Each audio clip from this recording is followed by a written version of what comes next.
Hello everyone, welcome to Job Grade One Stop Solution for UPSC Civil Services Examination. Today we are going to discuss a beautiful topic Aditya L1 Bharat का पहला solar mission, dedicated solar mission, जिससे हमें जानकारी मिलने वाली है उन अनछुए पहलुओं की जो अब तक लिमिटेड कंट्रीज पता कर पा रही थी। जैसे कि यूएस के कुछ मिशंस गए हैं, रशिया ट्राई कर रहा है, अभी चाइना भी पूरी कोशिश में है कि कैसे सन के पास पहुंचा जाए और सन की लेयर कोरोना पर होने वाले इफेक्ट, इजेक्शंस, सोलर फ्लेयर्स को स्टडी कर कर अपनी साइंस एंड टेक को, अपनी स्पेस टेक्नोलॉजी को और आगे बढ़ाए। चलिए स्टार्ट करते हैं। आदित्य L1, आदित्य L1 को लॉन्च किया गया था 2023 में। ये 2025 के 25 मई को होने वाले सिविल सर्विस एग्जामिनेशन के लिए इंपॉर्टेंट क्यों है? रीजन बीइंग, लेटेस्ट 2024 के नवंबर में आदित्य L1 ने हमें कुछ इमेजेस भेजी है सोलर इजेक्शंस की। बताया है कि कैसे वहां पर सोलर प्लेयर्स द्वारा कोरोना लेयर पर होने वाले सोलर, जिसे मैं बात करूं कि सन पर होने वाले इजेक्शंस को स्टडी कर भेजा है, उसकी फोटो भेजी है, जिससे कि हम अर्थ पर मौजूद ऑब्जर्वेटरी के द्वारा स्टडी कर और अपनी साइंस एंड टेक को आगे बढ़ाया जा सके। देखते हैं आदित्य L1 के बारे में और थोड़ी सी डिटेल। ये सभी जानते हैं भारत का पहला डेडिकेटेड स्पेस मिशन है टू स्टडी द सन। 2023 में लॉन्च किया गया था। इसमें इंपॉर्टेंट बात क्या है कि इसकी पोजीशन कहां पर रखी गई है? लैग्रांजे पॉइंट 1 L1 पर इसकी पोजीशन है और इसका जो ऑर्बिट है, इसको ऑर्बिट स्टेशन किया गया है हेलो ऑर्बिट में। ठीक है, एग्जामिनेशन के लिए क्या चीज इंपॉर्टेंट है? प्रीलिम स्पेसिफिक में बात करूं तो हेलो ऑर्बिट आपको पता होनी चाहिए। जो 5 पॉइंट है, लैग्रांजे पॉइंट्स होते हैं, इनकी पोजीशन क्या होती है ये आपको जानकारी होनी चाहिए। वन बाय वन देखते हैं। और इसमें जो खास बात है, 7 साइंटिफिक पेलोड्स हैं, 7 अलग अलग पेलोड्स हैं, 7 ऑब्जर्वेटरी मॉड्यूल से 7 ऐसे ऐसे उपकरण भेजे गए हैं जो कि अलग अलग कंडीशंस को, सिचुएशंस को रिकॉर्ड करेंगे और हमें यहाँ पर भेजेंगे, जिसमें कुछ हाई टेम्परेचर को बियर करने वाले रडार्स हैं, सेंसर्स हैं और कैमराज हैं। ठीक है, जिनमें से एक ने सोलर विंड्स और सोलर फ्लेयर्स की इमेजेस और वहाँ पर जो इजेक्शन हुआ है, कोरोनल इजेक्शन, उसकी क्लिप हमें भेजी है। कोरोनल मास इजेक्शन CMA की क्लिप हमें भेजी है। ठीक है, चलिए हेलो ऑर्बिट सबसे पहले देखते हैं, बहुत इंपॉर्टेंट है। ये 3D ऑर्बिट होते हैं जो कि ग्रेविटेशनल पुल की वजह से, तीन ग्रेविटेशनल बॉडी जो होंगी, 3 मासेस होंगे, उनके बीच में ग्रेविटेशनल पुल की वजह से क्रिएट होता है। इस प्रकार का 3D ऑर्बिट होता है जो कि प्लैनेटरी बॉडीज के बीच में इफेक्ट कर रहा है। Centrifugal force of spacecraft. अच्छा, इसकी जो पोजीशन है, 3 बॉडी सिस्टम याद रखना है, एग्जिस्ट करता है 3 बॉडी सिस्टम में, जैसे कि अर्थ, मून और सैटेलाइट सिस्टम, इसके बीच में। इसकी पोजीशन आपको समझ में आएगी जब आप ये इमेज देखेंगे। इमेज में आपको दिखा देता हूं माय डियर स्टूडेंट्स। यहाँ पर देखिए लैग्रांजे पॉइंट आप देख रहे हैं और ये है इसका हेलो ऑर्बिट। क्लियर है? यहाँ पर सन, अर्थ और मून, इन तीनों के हिसाब से हमें किस तरीके से ये ट्रायंगुलर पोजीशन में, यानी कि इस तरीके से पॉइंट्स है, 5 हमारे पॉइंट्स है, L1, L2, L3, L4 और L5। L1 जहां पर पोजीशन किया गया है हमने आदित्य, अपना जो स्पेशलाइज्ड, जो हमारा सन की कोरोना को स्टडी करने के लिए जो मिशन है, दैट्स वाई उसका नाम भी ऐसा रखा है आदित्य L1, क्योंकि लैग्रांजे पॉइंट 1 पर। ये लैग्रांजे पॉइंट क्या होते हैं? ये ओवर मिलियन किलोमीटर दूर होते हैं यहाँ से। ठीक है, लैग्रांजे पॉइंट 5 स्पेसिफिक लोकेशन होती है स्पेस में वेयर ग्रेविटेशनल फोर्सेस सन और अर्थ की बैलेंस करती, एक दूसरे को बैलेंस करती, और वो ज्यादा इफेक्ट नहीं कर रहे हैं, यानी कि सोलर फ्लेयर से उन पर इतना इफेक्ट नहीं पड़ेगा, लेकिन ऑब्जर्व कर पाएंगे और सोलर ग्रेविटी या फिर अर्थ की ग्रेविटी उसको इफेक्ट नहीं करेगी, वो ऑर्बिट में इजीली रिवॉल्व कर पाएंगे। बात समझ में आ रही है? अच्छा, L1 पर ही क्यों भेजा? L1 एक ऐसी पोजीशन है, यहाँ पर थोड़ा सा और ब्रॉड इसमें मैं दिखा देता हूं आपको। L1 पोजीशन खास पोजीशन इसलिए है क्योंकि L1 पोजीशन जो है, ये L1 पोजीशन जो है आपकी, ये इफेक्ट नहीं हो रही है। ये L1 पोजीशन इफेक्ट नहीं होगी किसी भी एक्लिप्स से, यानी कि 24/7 यहाँ पर सन की ऑब्जर्वेशन इस L1 पॉइंट से की जा सकती है, जो कि संभव नहीं थी L3, L4 या L5 से। बात समझ में आ रही? L2 मून के पीछे पॉइंट पड़ता है, L1 पॉइंट पड़ रहा है सन और मून के बीच में पड़ रहा है। बात समझ में आ रही? क्लियर है? इस तरीके से इस पॉइंट पर, इस ऑर्बिट में उसको रखा गया है। क्लियर है? रीजन भी क्वेश्चन आपसे पूछा जा सकता है, प्रीलिम स्पेसिफिक है क्वेश्चन के, L1 पर ही क्यों? To prevent from eclipse. ठीक है, एक्लिप्स से बचाने के लिए वहां पर इसकी पोजीशन को रखा गया है। अच्छा, केवल L1 की बात करें तो L1 आपने देख लिया है, अर्थ और सन के बीच में पड़ता है, इसलिए वहां पर रखा गया है। L2, L3, L4 और 5 पर क्यों नहीं रखा गया वहां पर? रीजन क्या है इसका? क्योंकि वो बिहाइंड है अर्थ के। आपने यहां पर देख रहे हैं L, इस इमेज को दोबारा देखिए L2 ये अर्थ से भी पीछे है और मून से तो पीछे, मून यहाँ पर घूम रहा है, अर्थ के पीछे है, ठीक है। L3 सन के भी पीछे है, यानी कि यहाँ पर एक्लिप्स की संभावना बन जाती है। L4 और 5 थोड़ा दूर है वहां पर, इसलिए नहीं रखा गया।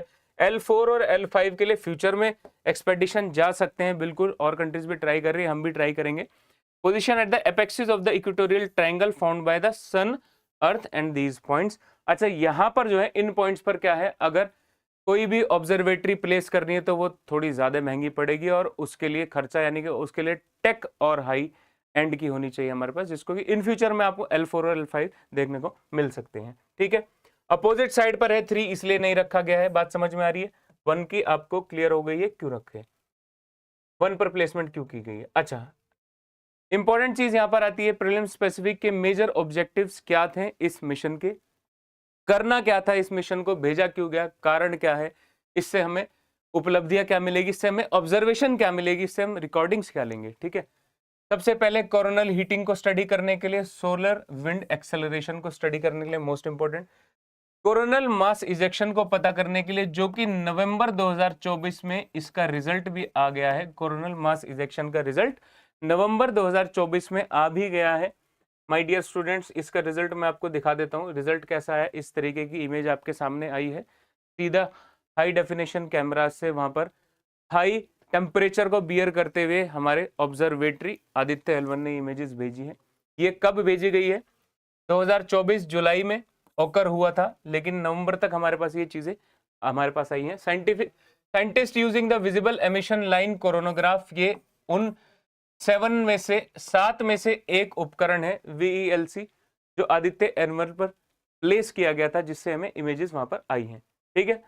अच्छा, इसकी CMA की इजेक्शन क्या है, ये फर्स्ट रिजल्ट आया है, ये फर्स्ट रिजल्ट आया है, इसलिए ये न्यूज में है। 2024 में रिजल्ट आया है, तो मई 25 में बहुत इंपॉर्टेंट है आपके लिए, इसको बिल्कुल आपको देख कर जाना है। बात समझ में आ रही है?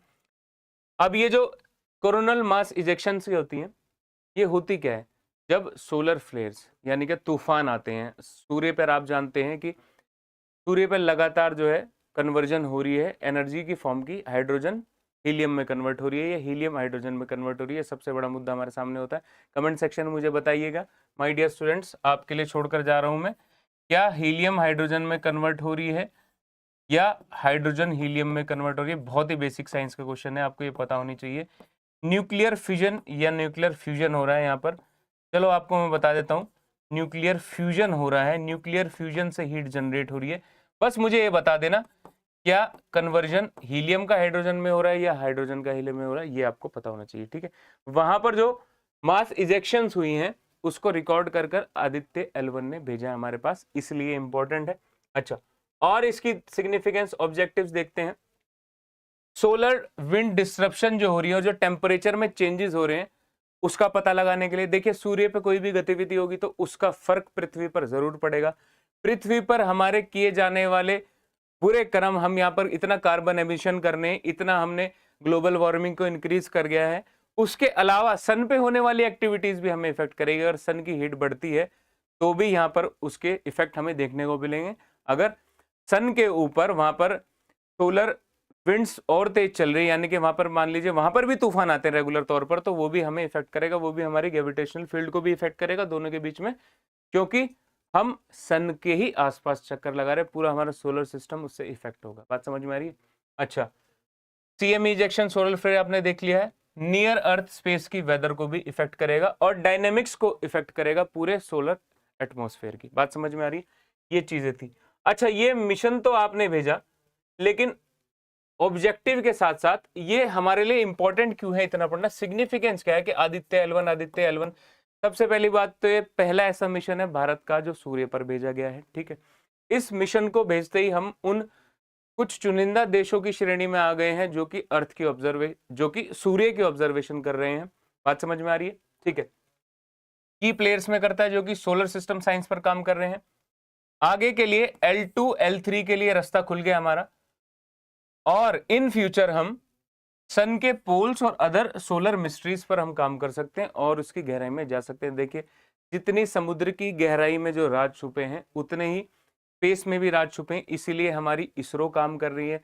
बाहर के देशों की अगर मैं बात करूं तो नासा इसमें लगी हुई है, ठीक है, स्पेस एक्स इसमें लगा हुआ है, या फिर यूरोपियन कंट्रीज लगी हुई है, रशिया इसमें लगा हुआ है, ठीक है। सभी ये स्पेस की भी एक दौड़ है जिसमें हर एक कंट्री वर्ल्ड लेवल पर अपने आप को डोमिनेटिंग साबित करने के लिए ऐसी एक्सप्लोरेशन लगातार भेजती रहेगी, जिससे कि इंटरनल उसके बेनिफिट्स भी होंगे। बात समझ में आ रही है?